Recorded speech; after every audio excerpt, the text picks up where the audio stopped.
கட்சியின் முதலாளியான கட்சியின் தலைவரான ஜான் ஆரோக்கியசாமி சொல்லாமல் விஜய் வீட்டை விட்டு வெளியே வரமாட்டார். ஜான் ஒரு அயோக்கியன், புஷியானந்த் ஒரு அயோக்கியன், விஜய் ஒரு அயோக்கியன் தான். ஒருவருடைய இறந்த வீட்டுக்கு விஜய் வரும் பொழுதும் அங்க வந்து ஒரு ரசிகர் மனப்பான்மையோட விஜயை கொண்டாட போற குரூப் வர்றான்னா அவன் ரொம்ப மோசமானவன். புஷியானந்த் என்ன சொன்னாலும், புஷியானந்த் அப்பா வீதியில படுத்து உருள்னா உருளுவாங்க. புஷியானந்த் விஜய் அடினால் அடிப்பானுங்க, அந்த அளவுக்கு இவனுக்கு வளர்த்து வச்சிருக்காரு புஷியானந்த். உண்மையிலே சொல்றேன், விஜயை தூக்கி போட்டு மீதியான மிதிப்பானுங்க. இல்ல அந்த புஷியானந்த் தலைமறைவா இருக்காருன்றதா நீங்க பெரிய பேசுபொருளாக இருக்கு. செந்தில் பாலாஜி வேணும்னே வந்து ஆளுச்சு கொண்டுட்டாரு. நீ சொல்லிருக்கணுமா சொல்லல, நீ உண்மையான ஆம்பளை இருந்தா சொல்லிருக்கணுமா சொல்லல. நீ ஓடி போன, நீ ஒளிஞ்ச இன்னைக்கு வரைக்கும் ஏன் ஒளிஞ்சிட்டு உட்காந்துட்டு இருக்கேன்? எங்க மதியழகன் கோர்ட் என்னங்க பேசினாரு?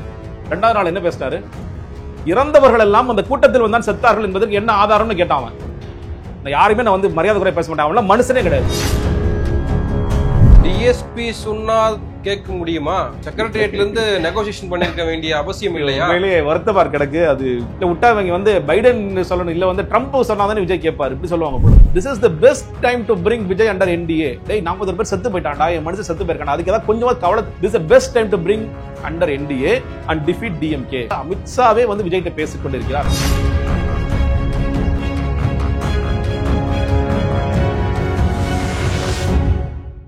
சவுத் பீட் நேயர்களுக்கு வணக்கம். இந்த நேர்காணலில் நாம் சந்திக்கிருப்பவர் அரசியல் விமர்சகர் திரு ஜெகதீஸ்வரன் அவர்கள். வணக்கம். விஜயினுடைய கரூர் பிரச்சாரம் அது ஒரு துயர சம்பவம் முடிந்து இன்னைக்கு ஒரு வாரமே ஆயிடுச்சு. ஆனால் இன்னும் விஜய் வீட்டை விட்டு வெளியில வரல அப்படின்ற பார்வை இருக்கு. நேற்று பிரேமலதா கூட சொல்லியிருந்தாங்க, வெளியில வாங்க, ஒரு வாரம் ஆயிடுச்சு, என்ன வீட்டுக்குள்ளேயே இருக்கீங்க, நீங்க விஜயகாந்த் அண்ணன்னு சொல்றீங்க, ஆனால் அவரை பார்த்து நீங்க கற்றுக்கொள்ள வேண்டிய அவசியம் இருக்கு அப்படின்னு சொல்லியிருக்காங்க. குறிப்பாக நிர்வாகத்தின் மீதும் தவறுகள் இருக்கு, நிர்வாகம் தவறிடுச்சு அப்படின்ற குற்றச்சாட்டு மேலோங்கி இருக்கு. இப்போ தேசிய ஜனநாயக குழு அவங்க வந்து பார்வையிட்டு இப்போ ஒரு அறிக்கை வெளியிட்டிருக்காங்க. அதுல நிர்வாகம் தான் ஒரு முதல் குற்றம், அவங்க வந்து கண்காணிக்க தவறிட்டாங்க, இந்த மாதிரி அசம்பாவிதம் நடக்கும்னு அப்படின்ற ஒரு குற்றச்சாட்டை முன் வச்சிருக்காங்க. எப்படி பார்க்குறீங்க?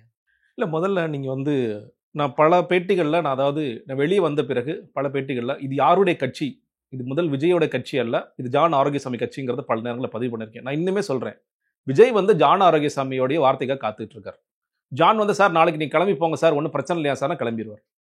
விஜய்க்கு சுயறிவு கிடையாதுங்க, அவ்வளோதான். ஏன்னா நான் வந்து சில விஷயங்களை வந்து வெளிப்படையாக பேசும்பொழுது நிறைய பசங்க என்கிட்ட பேசானே, நீங்கள் வந்து ஜானை அடிச்சுக்கங்கனே, புஷி அடிச்சு, 2 பேருமே அயோக்கிய கட்சிக்குள்ளே இருக்கு, அவங்க 2 பேரும் அயோக்கியங்க தானே. ஆனால் விஜய் அண்ணன் விட்டுருக்கு. நான் சொன்னேன், தம்பி எங்க சுத்தினாலும் கடைசியா ஒரு இடம் வந்து முடியும். இது எல்லாமே விஜய்க்கு தெரியாம நடக்குது அப்படின்னா அதற்கான அர்த்தம் என்னன்னா, விஜய்க்கு சுயறிவு இல்லையான ஒரு இடம் வரும். அதனாலதான் தம்பி நான் முதல்லயே விஜய்க்கு சுயறிவு இல்லைங்கிறத ஸ்டார்ட் பண்றேன். ஜான் ஒரு அயோக்கியன், புஷியானந்த் ஒரு அயோக்கியன், விஜய் ஒரு அயோக்கியம் தான், விஜய்க்கு சுய புத்தி கிடையாது. அதனால இன்னைக்கு வரைக்கும் என்ன, நீங்க அன்னைக்கு கரூர்ல இருந்து எப்படியாவது நீங்க தப்பிச்சு ஓடி போயிருங்க சார் அப்படின்னு சொன்னதுல இருந்து இன்னைக்கு வரைக்கும் சார் வெளியே வராதீங்க சார், வெளியே வந்து மறுபடியும் தள்ளுமுள்ள ஆயிடுமா சார், ஏதோ திமுக பிளான் பண்றாங்க சார், இப்படி பல விஷயங்களை சொல்றது ஜான் ஆரோக்கியசாமி மட்டும்தான். ஸோ ஜான் ஆரோக்கியசாமிங்கிற கட்சியின் முதலாளி, நான் சில பேர் கட்சியின் முதலாளி பிஜேபின்னு சொல்லுவாங்க, நான் சொல்ல கட்சியின் முதலாளி பிஜேபி இல்லைங்கிறதுல எனக்கு மாற்று கருத்து இருக்கு. கட்சியின் முதலாளியான கட்சியின் தலைவரான ஜான் ஆரோக்கியசாமி சொல்லாமல் விஜய் வீட்டை விட்டு வெளியே வரமாட்டார். அது வரைக்கும் மீடியா எப்படி மேனேஜ் பண்றதுன்னு ஜானுக்கு தெரியும்.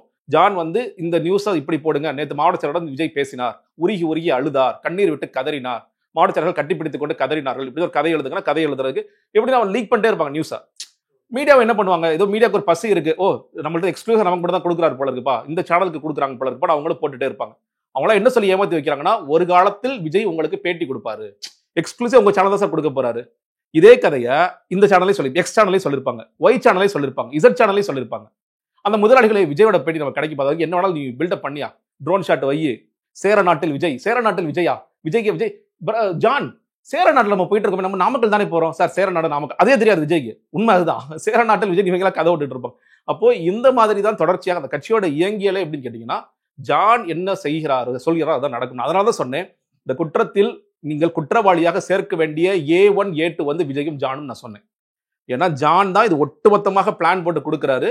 இந்த பிளான் சார் இப்படிதான் எக்ஸிக்யூட் பண்ணணும்னு சொல்றாரு, மக்கள் செத்தாலும் சாகட்டும் சார் பரவாயில்லன்னு சொல்றாரு, தப்பிச்சு ஓடி போங்க, எல்லாரும் போன் ஆஃப் பண்ணிருங்க அப்படின்னு சொல்றதும் சரி, அவர் தான். எல்லாமே ஜான் தான்.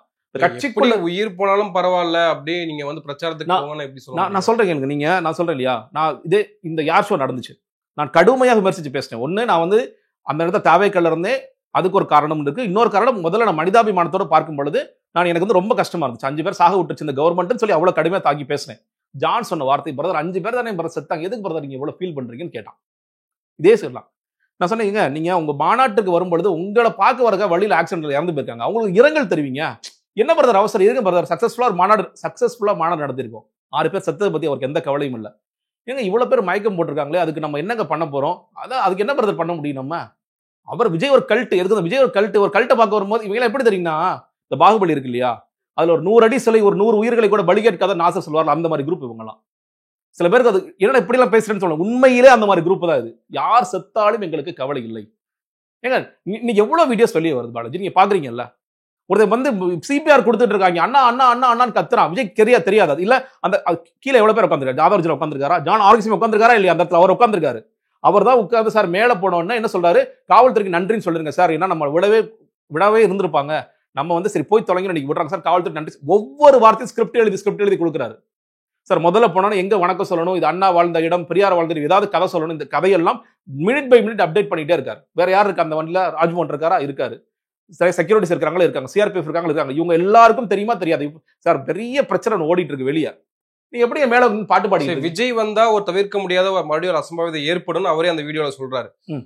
ஓகே, ஆனால் மற்ற நிர்வாகிகள் நாமக்கல் விஜய் வந்தாலும் எப்படி எனக்கு புரியவே இல்லை. நீங்க இன்னுமே ஒருவருடைய இறந்த வீட்டுக்கு விஜய் வரும் பொழுதும் அங்க வந்து ஒரு ரசிகர் மனப்பான்மையோட விஜயை கொண்டாட போற குரூப் வர்றான்னா அவன் ரொம்ப மோசமானவன். ஒரு 40 பேரோட உயிரை விசாரிக்கிறதுக்கு எந்த ஒரு தலைவர் போகும் பொழுதும், ஓ சூப்பர்ப்பா உதயநிதி ஸ்டாலின் வந்தார் கைத்தட்டுங்கப்பா, எடப்பாடி வந்தார்ப்பா கைத்தட்டுங்கப்பா, விஜய் வந்தார், அப்படி இருந்தானா அவன் வந்து மனுஷனே கிடையாது. அவன்லாம் இவனுக்காக நீங்க யோசிச்சுக்கிட்டு நீங்க இன்னும் பயந்துட்டே உட்காந்துருக்கு. இன்னும் சொல்றேன், சிஆர்பிஎஃப் எல்லாம் இருக்காங்க, உங்களுக்கு இந்த ஒய் செக்யூரிட்டி இருக்குல்ல, இருக்கா இல்லையா? நீங்க கள்ளக்குறிச்சிக்கு போனீங்களா இல்லையா? கள்ளக்குறிச்சிக்கும் போது உங்களுக்கு ஒய் பிரிவு கூட கிடையாது, செக்யூரிட்டி கூட கிடையாது. ஏன் போனீங்க நீங்க? கள்ளக்குறிச்சி ஒரு முக்கிய தீவிரமான சம்பவம், நம்ம போய் அந்த இடத்துல நிக்கணும்னு சொல்லி போனீங்க. அந்த இடத்துல ஜான் கூட ஆக்சுவலி வேணாம்னு சொல்லியிருந்தேன். என்ன சொல்லும் போது வேணாம்னு சொன்னேன் பிரதர், அவர் என்ன மீறி போறாரு, சில பேர் பேச்சை கேட்டு போறாருன்னு சொல்லி சொன்னார். அப்படி இருக்கும் பொழுது இந்த இடத்திற்கு உங்களால இறந்த மக்களை நீ போய் பார்க்கணுமா வேணாம்? எதுக்கு நீ மறுபடியும் விஜய் வந்தா கூட்டமாட விஜய், எத்தனை காலத்துக்கு இந்த கதை சொல்லிட்டே இருக்க போறோம் நம்ம? இன்னொன்னு, அந்த கட்சியோடைய மாவட்ட செயலர் அரெஸ்ட் பண்ணிட்டாங்க. ஓகே, அந்த கட்சியில ஒரு மாவட்ட செயலர் போடும்போது கூடுதலாக 15 பேர் சேர்த்து போட்டாங்களா? துணை செயலாளர்கள் ஒவ்வொரு வாட்டியும் நீங்க அறிவிப்பு பார்த்திருப்பீங்க. அந்த 15 பேர் ஒருத்தர் கூட வரலையா? இல்ல அவங்களும் பயப்படுறாங்களா? இல்ல, எல்லோருக்குமான ஜானோட இன்ஸ்ட்ரக்ஷன் கேட்டீங்கன்னா, மீடியால பேசாத, போன ஸ்விட்ச் ஆஃப் பண்ணு, பேசாது. சில பேர் என்கிட்ட கதறாங்க, மனிதாபிமானத்தோட எனக்கு வந்து ரொம்ப கஷ்டமா இருக்கு கஷ்டம் தான் வெளியே வாதான் சொல்லுவேன். கஷ்டமா தான் எதுக்கு உள்ள உட்கார்ந்து. இப்ப பலருமே பல நிர்வாகிகள் வந்து காணொலிகளை போறதை பார்க்க முடியுது. அவங்க வந்து வருத்தம் தெரிவிக்கிறாங்க, கட்சி விட்டு விலகுறோம்னு சொல்ற வீடியோக்கெல்லாம் நான் பார்க்க முடியுது. இது தெரிந்தும் இன்னும் ஏன் இவ்வளவு மௌனம் இருக்குன்னு நினைக்கிறீங்க? இல்லங்க, அதான் சொல்றேன் இல்லையா, எல்லா இன்ஸ்ட்ரக்ஷனும் மேல இருந்து வரணும். அவங்களுக்கு ஒண்ணு புஷி ஆனந்த் கொடுக்கணும். ஜான் சொல்லி புஷி ஆனந்த் சொன்னாதான் மாடு சிலர் பேரை கேட்பான், அவன் வந்து பேச்சை கேட்பான். சிம்பிளா சொல்றேன், ஆதவர்ஜனா வந்து இது அதாவது ஒரு மாசமா வாய்ஸ் ஆஃப் காமன் டீம்ஸ் வந்து எல்லா ஊருக்கும் ஆள் அனுப்புறாரு. ஆள் அனுப்பி சர்வே எடுங்கன்னு சொல்லி சொல்றாரு. புதுக்கோட்டை, நான் பேரே சொல்லி சொல்றேன், ஏன்னா என் ஊருக்கு புதுக்கோட்டை மாவட்ட செயலர் பர்வேஸ், யாரை கேட்டா நீ உள்ள வந்தா கேட்கிறான். யாரை கேட்டு நீ உள்ள வந்த, எப்படி நீ உள்ள வரலாம், போ கிளம்பு. எல்லா மாவட்டத்திலும் இதே பண்றாங்க. எதா இருந்தாலும் எங்க அண்ணன் புஷியானந்த் அண்ணன் சொன்னா உள்ளவா போன் பண்றாங்க. அண்ணா என்ன இப்படி ஆள் அனுப்புறாங்க, அவர் என்ன ஆதவர்ஜனாட்ட எதுக்கு ஆள் அனுப்புறீங்க நீங்க? ஒரு கட்சியோட இவர் ஒரு பொதுச் செயலாளர், இவர் ஒரு பொதுச் செயலர், சொல்லப்பட தேர்தல் பிரிவு மேலாண்மை பொதுச் செயலாளர். அந்த தேர்தல் பிரிவு மேலாண்மை செயலாளர் ஆளமிச்சா இவங்க என்ன சொல்றாங்க, யாரை கேட்டு உள்ள வந்த? இப்படிதான். அப்போ புஷியானந்த் என்ன சொன்னாலும், புஷியானந்த் அப்பா வீதியில படுத்து உருள்னா உருளுவாங்க. புஷியானந்த் விஜய் அடினாலும் அடிப்பானுங்க. அந்த அளவுக்கு இவனுக்கு வளர்த்து வச்சிருக்காரு புஷியானந்த். உண்மையிலே சொல்றேன், விஜயை தூக்கி போட்டு மீதியான மிதிப்பானுங்க. இல்ல, அந்த புஷியானந்த் தலைமறைவா இருக்காருன்றதா நீங்க பெரிய பேசுபொருளாக இருக்கு. அதான் சொல்றேன், நீங்க புஷியானந்த் வந்து அதான் சொல்றேன். இப்ப பிரச்சனை என்னன்னு கேட்டீங்கன்னா, என்ன பண்ணணும் அப்படின்ட்டு யாருமே சொல்ல முடியாத நிலைமையில இருக்காங்க. நீங்க ஏன்னா ஜானுக்கும் இந்த மாவட்டத்திற்கும் டைரக்டா கான்டாக்ட் அவங்க சொல்ல கேட்கலாம் மாட்டாங்க. ஏதாவது வந்து புஷியானந்த் வழியா சொல்லுங்க. புஷியானந்த் இப்ப நானே தப்பிச்சு ஒளிஞ்சிட்டு இருக்கேன், என்கிட்ட எதுவுமே வராதிங்க. இப்போ நான் அரெஸ்ட் ஆவேனா ஆக மாட்டேனா, நான் சரண்டர் ஆகணுமா ஆக வேணாமா, அதுவே எனக்கு தெரியும். நான் ஒரு குழப்பமான நிலையில இருக்கேன். அதுக்கும் ஜான சொல்ல, நீங்க பதுங்கியே இருங்க சார், உங்களை போலீஸ் போய் கை வைப்பாங்கன்னு நமக்கு தெரியல, நீங்க பதுங்கியே இருங்க, கோர்ட் என்ன சொல்லுதுன்னு பாத்துக்கலாம், நீங்க இப்போக்கி வெளியே வராதீங்க, நீங்க பாட்டு ஒரு இடத்துல சேஃபா இருங்க, அவ்வளவுதான். இல்ல, மாவட்ட செயலாளர் தான் இந்த அசம்பாவிதத்திற்கு காரணம், நீங்க அவரைத்தான் வந்து கைது பண்ணணுமே தவிர என்னையே வந்து இந்த வழக்குல சேர்த்தீங்கன்னு கேட்கக்கூடிய ஆளை எப்படி நம்புறாங்க? அதானே சொல்றேன்ல, எனக்கு வந்து சொல்லப்பட்ட இன்ஸ்ட்ரக்ஷன் செய்தி தொடர்பாளர், பிரதர் என்னைக்கு எந்த பிரச்சனைனாலும் கட்சியை உங்களை காப்பாத்தது கைவிட்டுரும், இந்த வார்த்தையை சொன்னார். எனக்கு மட்டுமல்ல, எல்லா செய்தி தொடர்பாளரும் கேட்டு கேட்பாங்க. எவ்வளவு பேர் உண்மை சொல்றான்னு தெரியல, கேட்டு பாருங்க. பிரதர் நீங்க பர்சனலா ஒரு லாயர் வச்சுக்கோங்க brother, party will never save you. கட்சிக்குள்ள இருந்து கட்சிக்காக நான் பேசிய பொழுது வந்து சொன்ன வார்த்தை, party will never save you brother, உங்களுக்கு ஒரு லாயர் வச்சுக்கோங்க. அந்த செய்தித்தொடர்பாட்ட பேசிட்டு அவங்க அண்ணனே ஒரு லாயரா இருக்காரு, அவர் பார்த்துக்கு வர இவர்கிட்ட பேசிட்டு இவர் ஏற்கனவே 2 3 கேஸ் வச்சிருக்காரு, இவர் லாயர் வச்சிருக்காரு, அதனால நீங்க தான் பிரதர் எனக்கு லாயர் இருக்கான்னு உங்களுக்கு தெரியல, லாயர் வச்சுக்கோங்க பிரதர். இந்த கட்சி என்னைக்குமே உங்களை காப்பாத்தாது, நாங்கள் கைவிட்டு போயிட்டே இருப்போம். யார ஒரு வருஷமா அந்த கட்சிக்காக கதறி கதறி இப்ப செய்தி தொடர்பாளருக்கே அந்த நிலைமைன்னா நீங்க மாவட்ட செயலாளராக இருக்கலாம், இல்லை அதற்கு அடுத்தடுத்த நிலையில இருக்கிறவங்களுக்கு என்ன பண்ணுவாங்க, நீ யாரான்னு கேட்பானுங்க. பாவம் இந்த உண்மையிலே இந்த வீடியோஸ்லாம் போடுறாங்கல்ல, இந்த விர்ச்சுவல் வாரியஸ்ங்கிற பேர், அவங்களை பார்த்து உண்மையிலே எனக்கு பல நேரம் என்னன்னா அசிங்கமா திட்டிருக்கானுங்க. ஆனால் அவங்கள பார்த்து இறக்கமா தான் இருக்கு எனக்கு. உங்களை தூக்கி உள்ள போட்டு உங்க வாழ்க்கை கேரியரே ஸ்பாயில் ஆனாலும் விஜய் வரவே மாட்டார். விஜய் ஒரு வார்த்தை அவன் யாரு எங்க மதியழகன் கோர்ட் என்னங்க பேசினாரு, 2வது நாள் என்ன பேசினாரு, இறந்தவர்கள் எல்லாம் அந்த கூட்டத்தில் வந்தான் செத்தார்கள் என்பதற்கு என்ன ஆதாரம்னு கேட்டான். நான் யாருமே நான் வந்து மரியாதை குறைய பேச மாட்டேன், அவன் மனுஷனே கிடையாது. அவன் எப்படி பேசுறான், இறந்தவர்கள் அந்த கூட்டத்தில் வந்து எதுக்கு அவசர அவசரமா நீங்க உடற்கூறாய்வு பண்றீங்க, எங்க அவங்க இங்கதான் செத்தாங்கன்னு யாருக்காவது உங்களுக்கு ப்ரூஃப் இருக்கா அப்படின்னு கேட்கறாங்க. எவ்வளவு கேவலப்படுத்துறாங்க. நீங்க இன்னும் அந்த குடும்பங்களான உண்மையிலேயே நான் பார்த்த வரைக்கும் அந்த குடும்பம் விஜய் அண்ணாக்கும் இதுக்கு என்னங்க சம்மந்தம், விஜய் ஏதோ ஒரு விபத்து ஏற்பட்டுருச்சுங்க, இல்ல என்ன சொல்ல திமுக செஞ்சிருச்சுங்க அப்படின்னு சொல்றவங்க கூட விஜய் அண்ணாவை யாருமே குறை சொல்லல. ஆனா இந்த குரூப் என்ன சொல்லுது, நீ எங்க கூட்டத்தில் செத்தியா நீ அப்படின்னு கேட்கிற ஒரு கும்பலாக இருக்கிறது. நீங்க அந்த கும்பல்கிட்ட வந்து நீங்க என்ன எதிர்பார்ப்பீங்க? அவங்க மனைவி மதியழகன் மனைவி என்ன பேசினாங்க அன்னைக்கு, எவ்வளவு கேவலமா பேசினாங்க. என் வீட்டுக்காரர் வந்து அஜித் குமார் மாதிரி அடிச்சு கொன்றாதீங்க, எவ்வளவு கேவலமான ஸ்டேட்மெண்ட் அது. இது யார் பேச வைக்கிறா, இதுவும் ஜான் தான் பேச வைக்கிறான். எல்லாவற்றையுமே ஸ்கிரிப்ட் எழுதி ஒருத்தர் கொடுத்துட்டே இருப்பாங்க, எல்லா இடத்துக்கும் அமிச்சிட்டே இருப்பான். அதை மட்டும் இது மட்டும் பேசுமா நீ, இப்படி கண்ணீர் ஒடிச்சு பேசுமா நீ, இது சொல்லுவான். அந்த அம்மா உண்மையில சுயறிவு தான் என்ன யோசிக்கணும். இன்னைக்கு புஷியானந்த் என் புருஷன் வந்து புஷியானந்த் போட்டோவையும் விஜய் போட்டோவையும் வச்சுட்டு சாமி மாதிரி கும்பிட்டு இருந்தானே, அந்த புஷியானந்த் போய் என்ன சொல்லியிருக்காரு, எல்லாமே வந்து மதியழகன் தாங்க காரணம், எனக்கு இதுக்கு என்னங்க சம்பந்தம், அவர் தான் அரெஸ்ட் பண்ணிட்டீங்களா, தூக்கி உள்ள போடுங்க அவரை, நான் எப்படிங்க அது காரணமாவேன்னு சொல்லிட்டு அவர் வாதாடுறாருன்னா, நீ மற்ற மாவட்ட செயலாளர்கள் புஷியானந்திற்காக உயிரை கொடுக்கக்கூடிய அளவிற்கு கூடிய மாவட்ட செயலாளர்கள் யோசிக்க வேண்டிய தருணம் இது. நாளைக்கு எல்லாம் போகலான்னு சொல்லி காலிமண்டு எல்லாம் சேர்ந்து சம்பாரிச்சாங்க, சேர்ந்து கொள்ளடிச்சாங்க, அது வரைக்கும் எல்லாரும் சந்தோஷமா இருந்துச்சு. ஒரு பிரச்சனை வந்தா விட்டுட்டு ஓடிடுவாங்க.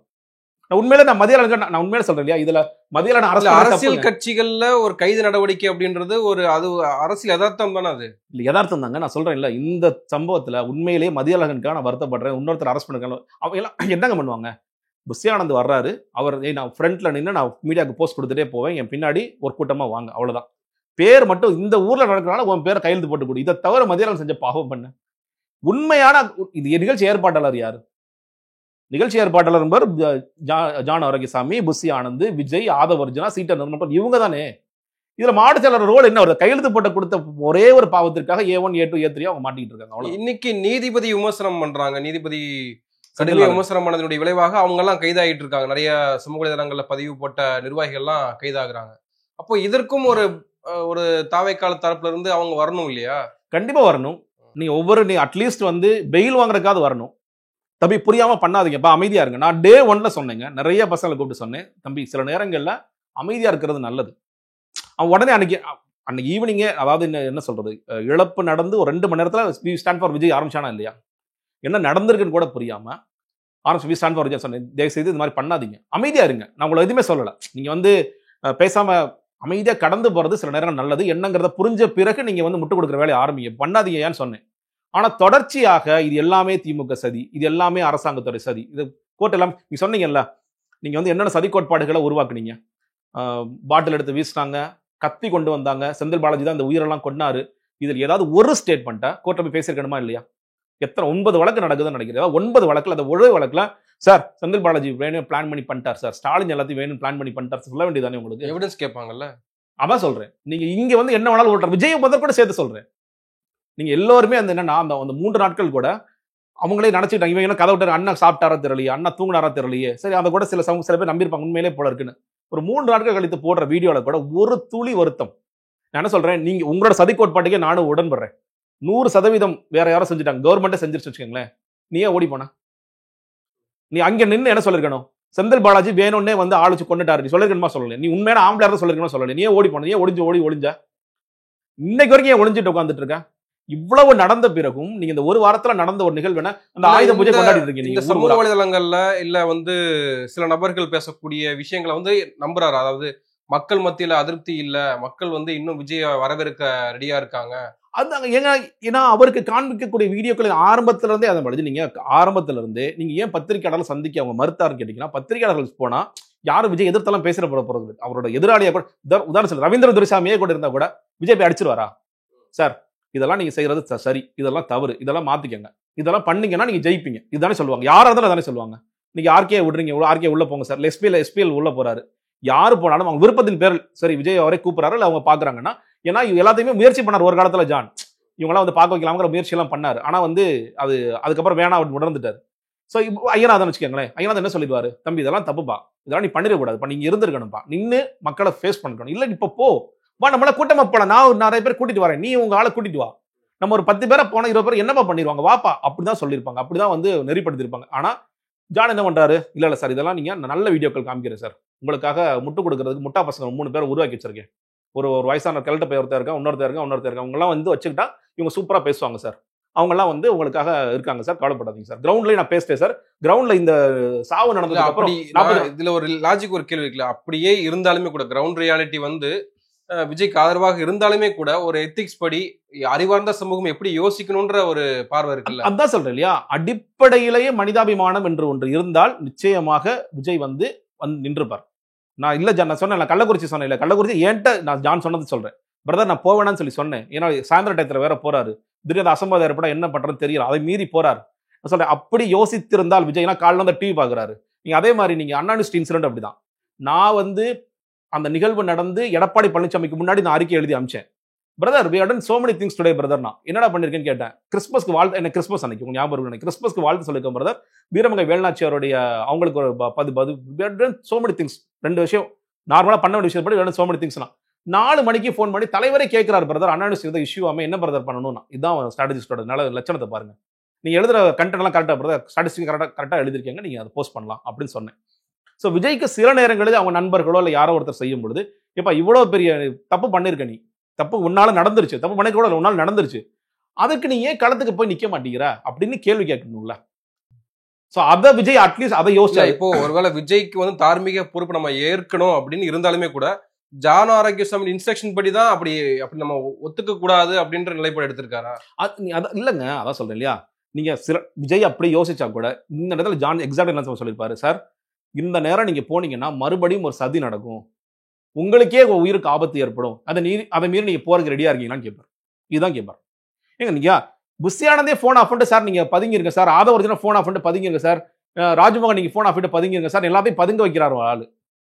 யார் கூட பேச இன்ஸ்ட்ரக்ஷன் என்ன தெரியுமா, அன்னைக்கு கோர்ட்ல வந்து முதல்ல அந்த சோமட்ட வழக்கு வர மாதிரி திங்கக்கிழமையா 2:45 மணி வரையும் யாரும் யாரிடமும் தொடர்பு கொள்ள வேண்டாம், இதான் கொடுத்த ஃபர்ஸ்ட் இன்ஸ்ட்ரக்ஷன். அதற்கு அடுத்தபடியே கொடுத்த இன்ஸ்ட்ரக்ஷன், எல்லாரும் போனை ஆஃப் பண்ணி வைங்க, நீங்க யாரும் ட்விட்டர்ல எதுவும் எழுதாதீங்க, ஃபேஸ்புக்ல எழுதாதீங்க, பேட்டி கொடுத்துறாதீங்க. அதற்கு பேர் 2-3 பேர் நாங்கள் மீண்டு வருவோம், நீங்க 2-3 பேரை வச்சிருக்காரு, அதை வச்சு நாங்கள் மீண்டு வருவோம், கவலை கொள்ளாதீர்கள், இந்த சதியெல்லாம் முறியடிப்போம் அப்படின்னு சொல்ற விஷயங்கள், நீதிபதி எதிர்த்து எழுதாதீங்க அப்படின்னு சொல்ற விஷயங்கள்னு இப்படியான இன்ஸ்ட்ரக்ஷன் வந்து ஜான் இருந்து எல்லாருக்கும் போயிட்டு. டிஎஸ்பி சொன்னா கேட்க முடியுமா? நீங்க செக்ரட்டரியேட்ல இருந்து நெகோசியேஷன் பண்ணிருக்க வேண்டிய அவசியம் இல்லையா? உண்மையிலேயே வருத்தமா கிடக்கு. அது என்ன திரைப்படம் தெரியல, பப்ளு நடிச்சிருப்பாரு அந்த திரைப்படத்துல, வந்து ராதாமோகனோட திரைப்படம் தான் நினைக்கிறேன், என்ன அரெஸ்ட் பண்றதுக்கு ஒரு கான்ஸ்டபிளா அப்படின்னு கேட்பாரு, அவர் ஒரு நடிகராக அதுல இருப்பாரு, என்ன அரெஸ்ட் பண்றதுக்கு அட்லீஸ்ட் ஒரு எஸ்பி ரேஞ்சில் டிஐஜி ரேஞ்சிலே தானே வரணும், அதுதானே சரியாக இருக்கும், நான் எவ்வளவு பெரிய ஒரு மாஸ்டர் சார், நீங்க அடுத்த ஒரு ஃபைட் வைக்கணும் சார், எதுல சார் ரெஃபரன்ஸ், கில் பில் இருந்து ரெஃபரன்ஸ் எடுத்துக்கங்க, அதுல இருந்து ஒரு 200 பேர் நடிக்கிற மாதிரி பாத்துக்கங்க, இதெல்லாம் சினிமாக்கு ஓகே. சினிமா வந்து விஜய் ஒருத்தர் கைது பண்ணணும்னா அந்த இடத்துல போய் ஒரு சாதாரண கான்ஸ்டபிள் கைது பண்ணா மக்கள் ஒத்துக்க மாட்டாங்கன்னு ஒரு வித்தியாசமான கதையை உருட்டுவாங்க, யார் கைது பண்ணாலும் நீ ஜெயிலு தானே போற, அதுதான் வந்து ரியாலிட்டி, அதான் நிஜ படம், நம்ம படங்களே பல குளறுபடிகள் இருக்கு.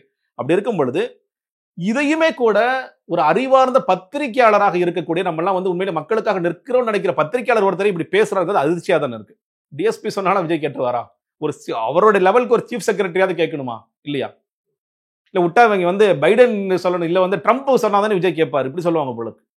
எவ்வளவு கேவலம். நீங்க எனக்கு என்ன எனக்கு ரொம்ப வருத்தமான விஷயம் என்னன்னு கேட்டீங்கன்னா, அரசியல் பேசுற யாருமே 41 உயிர்கள் போயிடுச்சேங்கிற அட்லீஸ்ட் துளி கூட அவங்களுக்கு ஒரு இரக்கத்தோட பார்வையே இல்லவே இல்லை. விஜய் எப்படி காப்பாற்றலாம், திமுக எப்படி காலி பண்ணலாம், 2 தரப்பு தான். இல்ல திமுக எப்படி காப்பாற்றலாம், விஜய் எப்படி படுத்த, இந்த மாதிரிதான் இந்த விவாதங்கள் எல்லாமே போயிட்டு இருக்கே தவிர, இறந்து போயிட்டாங்க அதற்கு வந்து ஒரு அக்கௌண்ட், சாதாரண ஒரு அக்கௌண்டபிலிட்டி கூட விஜய் இல்லாம இருக்காரு. நீங்க நீதிபதிகள் இவ்வளவு கேள்வி கேட்டிருக்காரு, அந்த கேள்விகளை நியாயம் இருக்கா இல்லையா, விஜய்க்கு ஒரு தலைமைத்துவ பண்பு இருக்கா இல்லையா? இது வந்து இப்பதான் ஒரு விஷயம் விஜய் சொல்றாரு இல்லையா, எல்லா இடம் எங்கேயுமே நடக்காத உனக்கு கருள், நான் தான் சொல்றேன் இல்ல, விக்கிரவாண்டில இருந்து நடந்துகிட்டு இருக்கு, ஊடகங்கள் அதை அப்படியே அமைக்கிறாங்க, எதுவும் பேசாம கடந்து போறாங்க. விஜய் மாநாடுனா ஒரு 10 பேர் வந்து மயக்கப்பட்டு தான் விழுவான், இது என்ன சாதாரண விஷயம் தான், நார்மலைஸ் பண்ணிட்டாங்க எல்லாத்தையுமே. நீ இதே யோசிச்சு பாருங்களேன், இது அதிமுக கூட்டம் இல்ல அன்புமணி கூட்டம் இல்ல விசிக கூட்டம் சார், 44 பேர் மயக்கம் போட்டு விழுந்தாங்க சார், எவ்வளவு பேர் செய்தியாக மாறி இருக்கும், எவ்வளவு பேர் விவாதங்களா மாறி இருக்கும். நான் சொல்ல விக்கிரவாண்டியில 444 பேர் மயக்கம் போட்டு விழுந்தாங்க. நான் எல்லா ரிப்போர்ட்டர்ஸும் பார்த்தேன். எல்லாரும் சொன்னது என்ன தெரியுமா, நாங்க விஜய் காப்பாற்ற போறோம். ஏன்பா, விஜய் நல்லா பேசிட்டாரு, எங்களுக்கெல்லாம் வந்து திமுக எதிர்க்கிறதுக்கு ஒரு ஆள் கிடைச்சாரு, அவ்வளவுதான். இவங்க சொல்றாங்களா பத்திரிகையாளர்லாம் திமுக சார்பா இருக்காங்க, பத்திரிகையாளர்லாம் எதிர்த்து இல்ல. எல்லோருமே நீங்க எல்லா ஊடகங்களும் எவ்வளவு தூக்கி கொடுக்குறாங்க விஜய்க்கு. ஆனா இன்னைக்கு அதிமுகவும் பாஜகவுமே வந்து விஜயை வந்து மிகப்பெரிய அளவு ப்ரொடெக்ட் பண்றாங்கல்ல. ஏன்னா அவங்க வந்து எப்படியாவது தங்களுடைய கூட்டணிக்குள்ள விஜயை கொண்டு வந்துட்டா திமுக வீழ்த்திடலாம் ஒரு இடத்துக்கு நகர்றாங்க.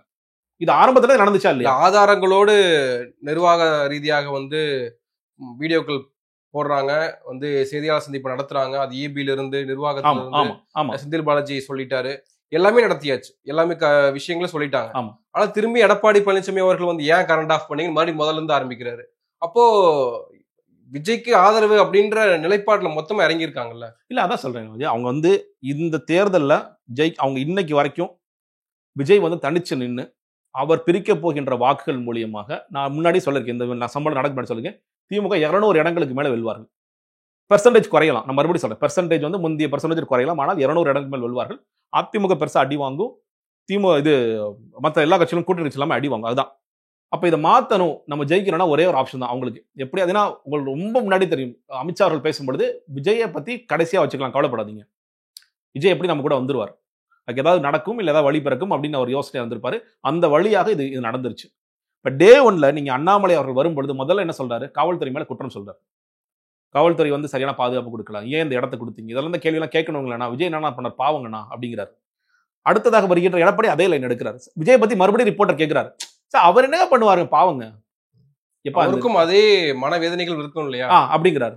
மனவேதனை எப்பா, நீங்க காமிச்ச மனவேதனை கூட விஜய் காமிக்கல, நீங்க அடிச்சு பிடிச்ச நாளை முதல் நாள் வர்றீங்க, காலைல வர்றீங்க, உங்களோட எம்ஆர் விஜயபாஸ்கர் முதல் நாளே செந்தில் பாலாஜி கூட வந்து நின்னார், அவரும் பார்த்தோம், நைட்ல இருந்து நிக்கிறாங்க, நிர்வாகிகள் நிக்கிறாங்க, எல்லா கட்சிக்காரங்களும் வந்துட்டு இருக்காங்க, தினகரன் வர்றாரு, ஓபிஎஸ் வர்றாரு, வராத ஆட்களே கிடையாது. விஜய் மறுபடியும் நீங்க அடுத்து யார் வர்றா, தமிழிசை வர்றாங்க, நயினா நாகேந்திரன் வர்றாரு, விஜய் காப்பாத்துறாங்க, எல்லோரும் வர்றாருல, எச்ராஜா வர்றாரு, அன்புமணி ராமதாஸ் வர்றாரு. விஜய் என்னங்க பண்ணுவார், விஜய் என்னங்க பண்ணுவார், அவங்க சொல்லப்பட்ட 2 வரி தான், விஜய் என்ன பண்ணுவார், அரசாங்கத்தை நீங்க வந்து காலி செஞ்சு அரசாங்கம் தான் இதற்கு முழு காரணம் செய்யணும். பாஜக குழு முதற்கொண்டு எதுக்காக அந்த குழு வருது, எவ்வளவோ நிகழ்வு நடந்துச்சு, எது எப்போ வந்துருச்சு, அந்த ஒரு பெண்ணை மதமாற்றம் செய்ய முயற்சி செய்தார்கள் அப்படின்ட்டு ஒரு பொய்யை பரப்புறதுக்கு, ஒரு விசமத்தனமான வேலைகளை செய்வதற்காக. அதாவது எச்ராஜாக்கெல்லாம் எப்பயுமே ஏதாவது ஒரு இடத்துல கலவரம் பண்ணிட முடியாதா, ஒரு சின்ன நிகழ்வா இருக்கும், காரைக்குடியில சம்பந்தமே இல்லாத நிகழ்வா இருக்கும், இதை வச்சு எப்படி கலவரம் வந்து ஒரு பிரச்சனையான்னு கேட்கிறாரு. இல்ல அதான் சொல்றேன் இல்லைங்க, அவங்களுடைய நோக்கம் இதே எச்ராஜா தானே மெர்சல் முதல்ல பேசினாரு, விஜய்க்கு என்ன அறிவு இருக்கு, ஜிஎஸ்டி குறித்து என்ன அறிவு இருக்குன்னு பேசினாரு, இப்ப அவருக்கு அறிவு வந்துருச்சாமா. எல்லாருக்கும் கொடுக்கப்படுற அசைன்மெண்ட்ங்கிறது என்னன்னு கேட்டீங்கன்னா, இந்த அசைன்மெண்ட்ல நீங்க விஜயை ஹீரோவாக்கணும், விஜய் எப்படியாவது உள்ள கொண்டு வரணும். ஏன்னா குருமூர்த்தி உட்காந்து ஒர்க் அவுட் பண்றாரு, விஜயை உள்ள கொண்டு வந்தீங்கன்னா நம்ம எவ்வளவு சீட் ஜெயிக்கலாம், நம்ம திமுக எப்படி காலி பண்ணலாம். ஏங்க டே 1ல பாலாஜி நான் சொல்றேன், எல்லா இங்கிலீஷ் மீடியம்ல நான் கலந்துக்கிறேன், நைட்டு நான் வந்து 2 நாள் கழிச்சு தான் ஊருக்கு போறேன், எல்லாரும் கன்சிஸ்டன்டா ஒன்று பேசுறான், this is the best time to bring Vijay under NDA. டேய் 40 பேர் செத்து போயிட்டான்டா, என் மனுஷன் செத்து போயிருக்கான், அதுக்கு ஏதாவது கொஞ்சமா கவலை. This is best time to bring under NDA and defeat DMK.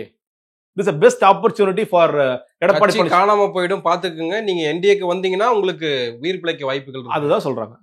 இவங்களும் வந்து சிபிஐ கொண்டு போறோம், நீ வந்து அஜித்குமார் கேஸ்ல என்ன கேட்டீங்க, என்ன முதல்வர் அவர்களே உங்களுக்கும் அவங்களுக்கும் பாசிசத்துக்கும் பாயசத்துக்கும் கூட்டணியான்னு கேட்டீங்கல்ல, அப்ப நீ யாரு, போ நீ பாசிசமா, சிபிஐ வந்து போட்டா அது வந்து ஒண்ணுமே, நீ பாசிசமா பாயசமா நான் கேட்கறேன், நீ யாருப்பா, போ சிபிஐ எதுக்கு போறீங்க நீங்க, ஸ்டேட் கவர்மெண்ட் நீங்க சொல்ல வேண்டிய எஸ்ஐடி தான் அறிவி, நீங்க எஸ்ஐடி கேட்க வேண்டியதானே, நீங்க அதானே சொன்னீங்க அஜித்குமார் வழக்குல எஸ்ஐடி அறிவிங்க, கோர்ட் மானிட்டர்ட் ப்ரோபா இருக்கட்டும், கோர்ட் மானிட்டர் ப்ரோபா இருக்கட்டும், நாங்க நீதிமன்றத்தை நம்புறோம் சொல்ல வேண்டியதானே, இல்ல நாங்க இங்க நீதிமன்றம் சரியில்லைன்னா நாங்க உயர் நீதிமன்றம் போறோம், உச்ச நீதிமன்றம் போறோம், பெஞ்ச் போறோம், அப்படிதானே சொல்லணும்.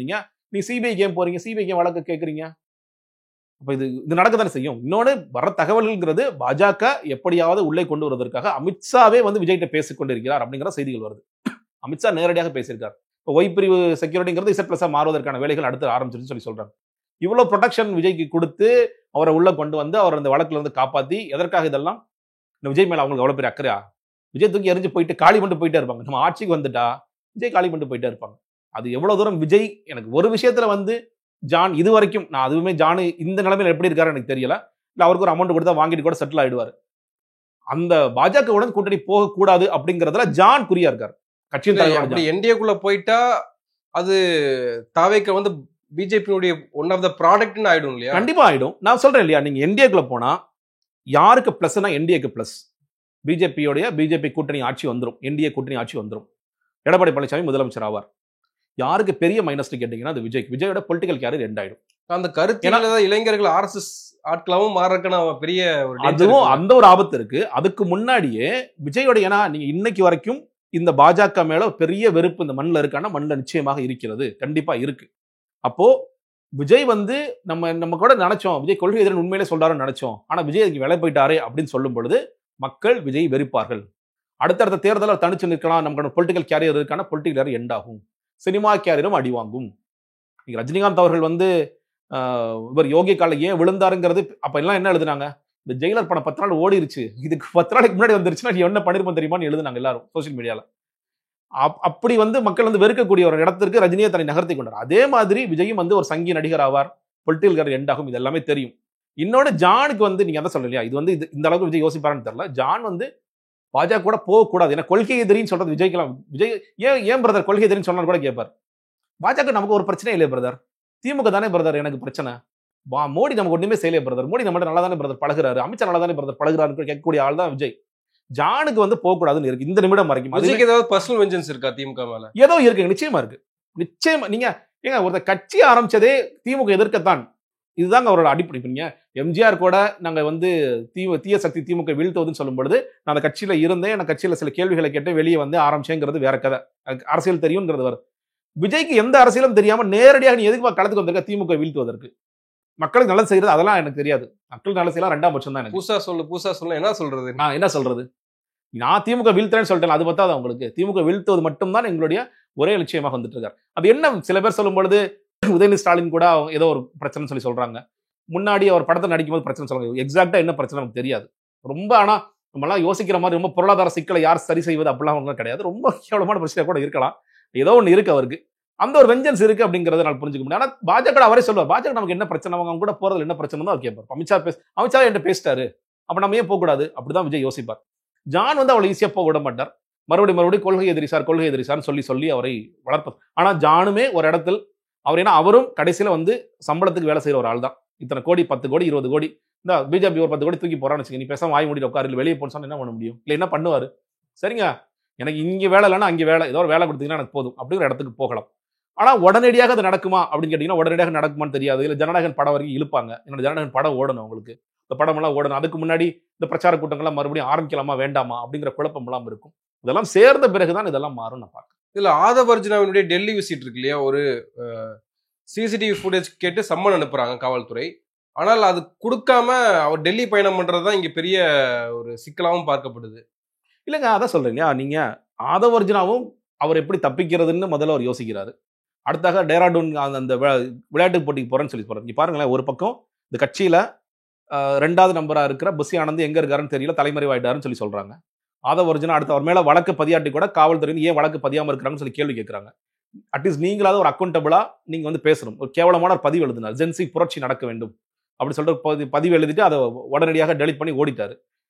அவர் எல்லாருமே வந்து தப்பிச்சு எப்படி ஓடுறது அப்படிங்கிறத பாக்குறாங்க. இன்னொன்னு டெல்லிக்கு ஏன் போறாரு மறுபடியும், ஏன்னா ஒரு பக்கம் பாஜக வந்து நேரடியாக விஜய் பேசிட்டு இருக்காங்கன்னு செய்தி வரும் பொழுது இவர் டெல்லிக்கு போறாரு, டெல்லியில் இருக்க இங்க தலைவர்களை மீட் பண்ண போறாரு அப்படிங்கிறது எல்லாமே கடைசியாக பாஜக முழுவதுமாக தாவக கையில் எடுக்க முயற்சி பண்றாங்க அப்படிங்கிறதுக்கான ஒரு இவங்கதான் வந்து தமிழக அரசின் மீது பல குற்றச்சாட்டுகள் முன்வைக்கிறாங்க, சதி நடந்திருக்கு அப்படின்னா.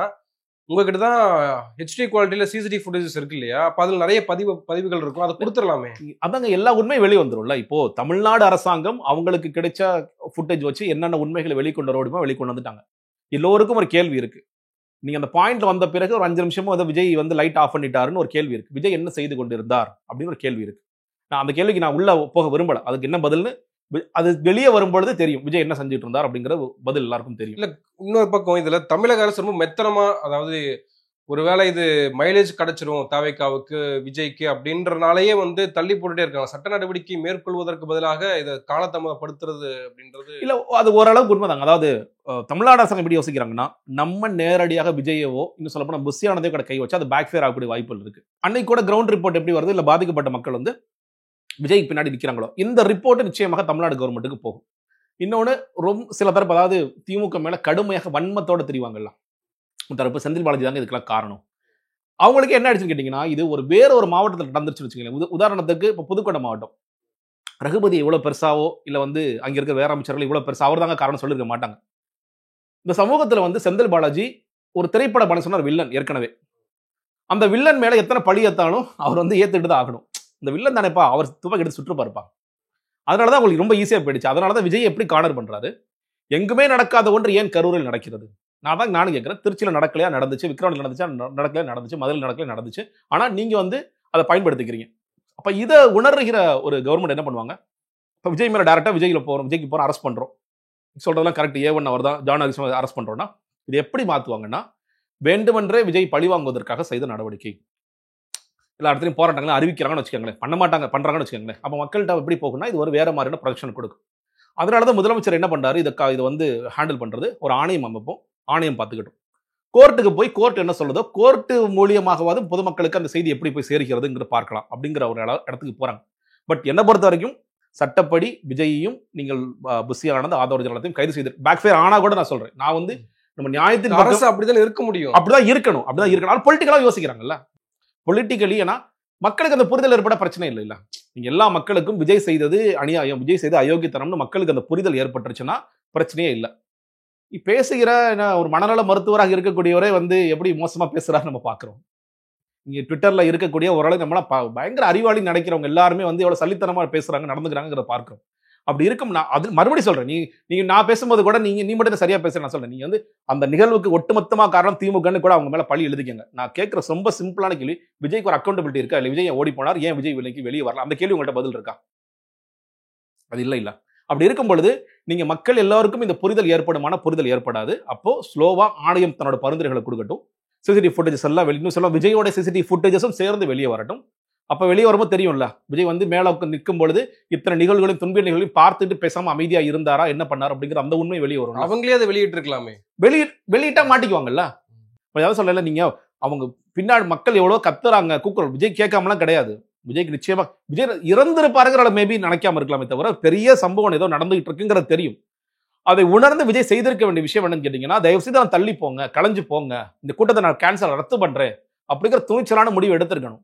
ஏன் அந்த முடிவு எடுக்கலாம்? கீழே ஒருத்தர் சொல்லணும்ல, சார் ரொம்ப மோசமாச்சு. அப்பயுமே செக்யூரிட்டி சொல்றாருல, சார் பஸ் ஹோகையா அதை சொல்றாரு இல்லையா, சார் பெரிய பிரச்சனை மாறிட்டு இருக்கு சார். ஆதவர்ஜனா வந்து மேல வந்து சொல்றாரு, ஏதோ சொல்றதெல்லாம் செந்தில் பாலாஜியோட முடிச்சுக்கலாம், பேசுறீங்க டக்குன்னு சொல்லி சொல்றாரு. அதையே செய்யாம இருக்காரு. இல்ல உள்ள வரும்பொழுது இவ்வளவு பெரிய தள்ளுமுள்ள நடந்துச்சுன்னா எவ்வளவு பெரிய ஆபத்து அது ஏற்படுத்தும் அப்படிங்கிறத விஜய் உணர்ந்திருக்கணும். ஒவ்வொரு இடத்துலையும் மயக்கம் போட்ட மக்கள் வந்து இப்படி ஜாஸ்தியாயிட்டே இருக்கே, அதுக்கு நம்ம என்ன தீர்வு வச்சிருக்கோம்னு யோசிச்சிருக்கணும். இது எதுவுமே சிசிடிவி ஃபுட்டேஜஸ் எல்லாம் அவங்களோட சிசிடிவி ஃபுட்டேஜஸ் வெளியே வரும்பொழுது இன்னும் நிறைய உண்மைகள் மக்களுக்கு வெளியே வரும். அதனால கவர்மெண்ட் என்ன பாக்குறாங்க, பொறுமையா இது வரட்டும். இது வர மக்கள் கொஞ்சம் கன்வின்ஸ் ஆகுனா, நீங்க டே 1ல கிரவுண்ட் ரியாலிட்டி வேற மாதிரி இருக்கும். விஜய் பேசிய பிறகு கிரவுண்ட் ரியாலிட்டி வேற. ஏன்னா இவ்வளவு கேவலமா இருக்கு. உன்னையான நான் ஆதரிச்சிட்டு இருந்தேன். நிறைய பேர் என்ன சொன்னாங்க, அண்ணன் அழுகிறாரு, அண்ணன் சாப்பிடல, அண்ணே தூங்காம இருக்காருன்னு சொல்லி சொன்னாங்க. 3 நாட்கள் கழிச்சு இந்த 41 உயிர்களுக்கு கொஞ்சம் கூட நீ வந்து வருத்தம் தெரிவிக்காம நேரடியா என்ன சார் சிஎம் சார்னு பேசுறீங்க, எவ்வளவு கேவலமான வேண்டாம் அப்படின்னு பேச ஆரம்பிச்சாங்க. இவங்க அமுதா அவர்கள் வந்து இந்த சிசிடிவி ஃபுட்டேஜஸ் எல்லாம் வெளியிட்ட பொழுது அது வேறொரு பார்வை கொடுத்துச்சு. டேவிட்சன் ஆசீர்வாதம் பிரஸ் பார்க்கும்போது அது ஒரு பார்வை கொடுத்துச்சு. ஒவ்வொரு சிசிடிவி ஃபுட்டேஜும் இன்னைக்கு வெளியே வர வெவ்வேறு பார்வைகளை கொடுத்து கொண்டே இருக்கின்றது. இன்னொரு ஊடகங்கள் இன்னுமே திருந்தாத ஊடகங்கள் இருந்து கொண்டு இருக்கிறார்கள். அந்த ஊடகங்களும் வேற வழியே இல்லாம திருந்து இன்னைக்கு பாக்குறேன். ஒரு விஜயை தூக்கி பிடிச்சு தொடர்ச்சியாக அவருக்கு கட்டுரைகளை எழுதி கொண்டிருந்த ஒரு ஊடகம் விஜய் உங்களுக்கு வெட்கமே இல்லையான்னு கேட்க ஆரம்பிச்சிருக்கு. ஒரு எழுத்து எதுன்னு உங்களுக்கு தெரிஞ்சுக்க நினைக்கிறேன். அதே மாதிரி இந்த மெயின் ஸ்ட்ரீம் மீடியாவும் சேர நாட்டில் விஜய், சோழ நாட்டில் விஜய் எழுதிட்டு இருந்தாங்க, போட்டாங்க இல்லையா, அவங்களும் திருந்தும் பொழுது எந்தெந்த ஊடகங்கள்லாம் விஜயை தூக்கி பிடித்துக் கொண்டிருந்தார்களோ அவர்களாம் மனசாட்சிக்கு பயந்து அவர்களாம் திருந்தும் பொழுது மக்களுக்கு அந்த விஷயம் சென்றடையும். அப்பொழுது வந்து சரி நடவடிக்கை எடுத்தா சரியாக இருக்கும் அப்படிங்கிற இடத்துக்கு தமிழ்நாடு அரசு நகர்வாங்கன்னு நினைக்கிறேன். பட் நான் மறுபடியும் சொல்றேன், என்ன பொறுத்த வரைக்கும் தமிழ்நாடு அரசாங்கம் பேக்ஃபயர் ஆனாலும் பரவாயில்ல, இந்த கும்பலத்துக்கு உள்ள போட்டுக்கணும். அந்த பிரச்சார வாகனத்தை வந்து பறிமுதல் பண்ணணும்னு நீதிபதி சொல்லியிருந்தாரு. அந்த பிரச்சார வாகனம் தான் இருக்கக்கூடிய மிகப்பெரிய எவிடன்ஸாவும் இன்னைக்கு இருந்திருக்கு. ஒரு துக்க நிகழ்வு நடந்திருக்கு, ஆனால் இங்க பூஜை நடத்துறாங்க அப்படின்றது அந்த மைண்ட் செட் எப்படின்னு புரியல. அது எப்படின்னு கேட்டீங்கன்னாங்க, இங்க விஜயுடைய ஸ்டெப் 1 ஸ்டெப் 2 எல்லாமே ஜோசியம் தான். சார் இந்த துன்ப நிகழ்வு நடந்துச்சு, என்ன சார் பண்ணலாம், ஒரு பூஜையை போட்டுருங்க. அதுதான் விஜய் வந்து அதாவதுங்க எல்லாவற்றிலுமே வந்து எந்த நேரத்துக்கு வெளியே வரணும், காலை 10:35 அந்த டேட்டு டைமு, மாவட்ட செயலர் எத்தனை பேர் அறிவிக்கணும், 19 பேர். ஏன்னா 1+9 1 செவ்வாய் ராசி, செவ்வாய் தான் அரசியலுக்கு. இது இந்த கணக்குகள் எல்லாமே வந்து விஜய் பார்த்து தான் செய்வார். என்ன சார் இப்படி ஆகி போச்சு அப்படின்னு ஜோசியக்காரரை கேட்டிருப்பாங்க. அந்த ஜோசியக்காரர் என்ன சொல்லி, ஆமா சார் ஆயிடுச்சு, நம்ம ஒரு பூஜை ஆயுத பூஜைக்கு நல்ல ஒரு பூஜையை போட்டு சரி பண்ண சரியா போயிடும். அப்படியே சார் போட்டுருங்க. அதுதான் உங்களோட இவனெல்லாம் பெரியார் தூக்கி வச்சுட்டு பெரியார் எங்களோட கொள்கை தலைவர்னு பேசிட்டு இருக்காங்க. ஏங்க நீங்க சேலத்துல வந்து கொள்கை விளக்கு மாநாடு நல்ல கொள்கை விளக்கு மாநாடு மழை பெய்யக்கூடாதுன்னு வருண பகவானுக்கு வேண்டுதல் போட்டுட்டு இருக்கானுங்க. யார் போவோம் கொள்கை தலைவர் பெரியாருங்க. பெரியாரை பற்றி பேசுவதற்கு கொள்கை விளக்கத்துக்கு முன்னாடி இவன் செய்யற விஷயம் இது. அவங்களுக்கு வந்து இந்த அதான் சொல்றேன், நீங்க இதெல்லாம் எப்ப தோணும் உங்களுக்கு இந்த மாதிரி செய்யக்கூடாதுன்ட்டு? குறைந்தபட்சம் மனிதாபிமானம். இன்னொரு பக்கம் இப்ப முப்பெரும் விழாக்கு வந்து அவங்களும் அடிக்கல் நாட்டினாங்க. சில நம்ம கண்டிக்க தான் செய்யறோம். எனக்கு தெரிஞ்சு திமுக செந்தில்குமார் தருமபுரி செந்தில்குமார் மட்டும்தான் ஓரளவுக்கு இதெல்லாம் செய்யாதீங்கப்பான்னு சொல்லி எதிர்த்து பேசக்கூடிய, கட்சிக்குள்ள இருந்து எதிர்த்து பேசக்கூடிய ஒரே தலைவர் அவராக மட்டும்தான் இருந்தார். பல இடங்கள்ல எங்க கட்சியில 90% இந்து இருக்காங்க, நாங்களும் வந்து இந்துக்களுக்காக போராடுறோம். சேகர் பாபு அவர் முழு சங்கியா தானே இருக்காரு. நீங்க அந்த கட்சிக்குள்ள இருந்து முழு சங்கியாக நாங்க எப்படி பண்ணணும் தானே பேசிட்டு இருக்காரு. நீங்க பாஜக வந்து நாடு முழுக்க ஒரு பெரிய பிரஷர் ஒன்று ஏற்படுத்திருச்சு. நீங்க அட்லீஸ்ட் வந்து ஓரளவுக்கு அதை சாப்பிட்டு சங்கியா நீங்க மாறிதான் ஆகணும். மக்கள் அதை ஏத்துக்கிறாங்களா ஏத்துலையாங்க? ஏன்னா இன்னைக்கு வரைக்கும் நீங்க வந்து தீபாவளிக்கு வாழ்த்து போடலன்னு சொல்லிட்டு மக்கள் யாரும் கேட்கறதே இல்லை. முதலமைச்சர்லையோ திமுக ஏங்க வாழ்த்து போடல, இவனுக்கான கேட்டே இருப்பானுங்க. இந்த பிஜேபி கும்பல் அரசு கும்பல் கேட்டே இருக்கும். அதெல்லாம் கடந்து தான் போகணும். ஆனா இவங்களுக்கு சின்ன பயம் வருது, ஒருவேளை போட்டணுமோ அப்படின்னு ஒரு பிரஷருக்கு பாஜக அவங்கள தள்ளிக்கிட்டே இருக்கு. அதுக்காக என்ன பண்றாங்க, நம்ம பூஜையை போட்டுருவோம். ஒரு விஜயை கைது பண்ணாததுக்கான அந்த பொலிட்டிக்கல் பிரஷர் தான் இது. அதே மாதிரி இதுவும் அதேதான், அந்த பொலிட்டிக்கல் பிரஷர் தான். அவருக்கு என்ன யோசிக்கிறாங்க, இதனால விஜய் அந்த கேம்புக்கு போயிட்டா என்ன நடக்கும் அப்படிங்கிற ஒரு யோசனை அவர்களுக்கு நிச்சயமாக இருக்கு. அதற்காக இது ஸ்லோவா நடக்கட்டும், இது வந்து ப்ராசஸா நடக்கட்டும். கோர்ட்டு பல கேள்விகளை கேட்ட பிறகு நாங்க கைது செய்யறோம் அப்படிங்கிற இடத்துக்கு நகரும். அதான் இன்னும் சொல்ல பாருங்க, செந்தில்குமார் சொன்ன பிறகு கூட கைது செஞ்சிருக்கலாம். இல்ல வந்து முன்ஜாமீன் ரத்துக்கு பிறகு கூட அவங்க என்ன யோசிக்கிறாங்க, இன்னைக்கு ஒரு வழக்கு வருது மதுரை பெஞ்சுக்கு, அந்த வழக்கும் வரட்டும், அவர் பொன்ராம் விசாரிக்கட்டும்.